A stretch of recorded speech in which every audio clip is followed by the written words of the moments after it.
Canelo versus Triple G is a day closer, and I want to do a video. Was looking up the, see me look off the screen a couple times because I got the betting website up that I bet on, justbet.co, and just wanted to give some updates on the betting, on the betting odds, and where I think I see some value. First of all, right off the gate, Gennady Golovkin is a favorite, slight favorite in this fight, minus 165. Canelo is plus 140. So what they're saying is they think that Golovkin's slight better coming into this fight, slightly better. And they have the over under set at 11 and a half rounds. And they have the over set at minus 235 and the under set at plus 195. So what they're saying is they're even more confident that this fight is going to go the distance.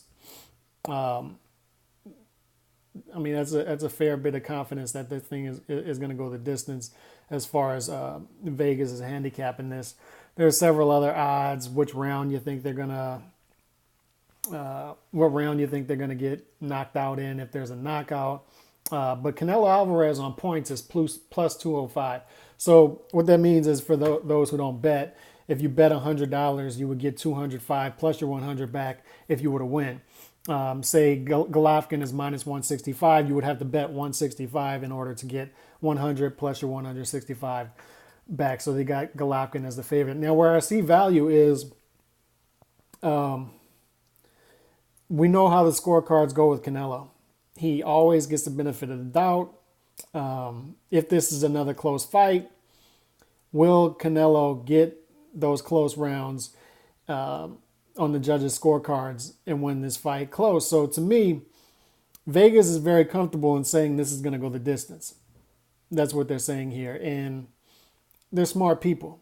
Now, I'm sure they took into account the scoring when they were doing these odds. So maybe they think that Golovkin is better than minus 165, but they took the judges' scorecards into account and knocked that down. Maybe they thought that Golovkin was actually minus 250 and dropped that down to minus 165, taking the scorecards into account. Maybe they think Golovkin's going to win more rounds in this fight than he did the first fight against Canelo and add that padding. But to me, I see value in possibly betting Canelo here because he's plus 205 winning this fight on points.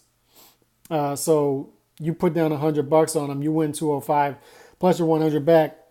If he gets the benefit of the doubt and wins a close decision in this fight, and giving the history, giving the Mayweather fight where he somehow got 6 rounds on the scorecard and got a couple rounds on another scorecard or both scorecards when I thought he lost every round in that fight. And then, I thought the score, I thought he beat Trout close. I thought he beat Lara close.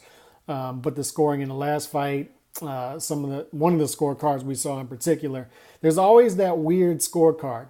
Even if you agree that you thought Golovkin or Canelo won, say the Trout fight close or the Lara fight close or this Triple G fight close, the first one, there's always that weird scorecard that is way out in left field that has Canelo winning at least 3 or 4 rounds that there's no way he won. All right, so taking that into account, there's value in Canelo winning this thing on points. A draw is plus 2,001. So if you put down 100 and this fight goes a draw, you win $2,000. They're basically saying they don't think there's gonna be a second draw. The odds of this being a draw again are not likely. So I would see why the odds would be so crazy there. But Vegas is basically saying they like Golovkin to win this fight on points. Both of these fighters have great chins. And I could see why they would say that. The only question mark I have is, and maybe I'll do a separate video on this, is what made the first fight good instead of great may make this fight great. And what I mean by that is, in the first fight, neither fighter was hurt. So they may come into this fight both overconfident in their chins, open up a little more, thinking they could take more punishment than they actually can, and maybe we'll see a knockout in this fight. As a boxing fan, it's you hate saying it, but I hope we have somebody hurt in this fight, and this thing gets interesting, because that's the only thing we were missing in the first fight. Neither fighter got hurt. There was never that moment where you were like, oh my God, that guy is out on his feet. He could lose this thing. He could get knocked out here. There was never that moment in the first fight, and that's the only moment we were missing in the first fight, to where it was really good instead of great. If somebody would have been hurt and you'd have had that moment there, it would have went to a great fight, and I hope we get that moment in this fight. But otherwise, Vegas likes Golovkin in a close decision. What do y'all think about these odds? Peace.